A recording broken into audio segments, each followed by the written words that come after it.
નમસ્કાર, આપ જોઈ રહ્યા છો સંદેશ ન્યૂઝ. આપની સાથે હું ભાવિની. મહત્વના સમાચારથી શરૂઆત કરીએ.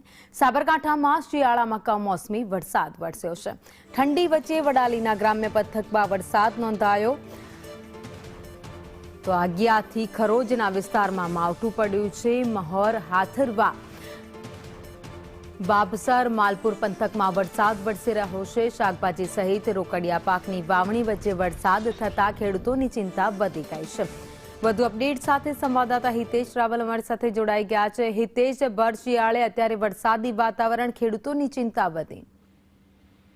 જી ભાવિની, સાબરકાંઠા જિલ્લામાં ભર શિયાળામાં ઋતુ વચ્ચે અચાનક વાતાવરણમાં પલટો નોંધાય છે, જેના કારણે ચોમાસા જેવો માહોલ સાથે અનેક વિસ્તારોમાં માવઠું થયું છે. વડાલી ગ્રામ્ય વિસ્તાર તેમજ ખેડબ્રહ્મા તાલુકાના આગિયાથી ખેરોજ અને લાંબરિયા સુધી વિસ્તારોમાં માવઠું પડ્યું હતું. વડાલીના મોર, આતરવા, બાપસર અને માલપુર જેવા પંથકમાં માવઠું થયું હતું. આ અચાનક પડેલા કમોસમી વરસાદથી શાકભાજી સહિત રોકડિયા પાક તથા કપાસ, ઘઉં અને મગફળી સહિતના પાકોમાં પણ નુકસાનીની ભીતિ સેવાઈ રહી છે.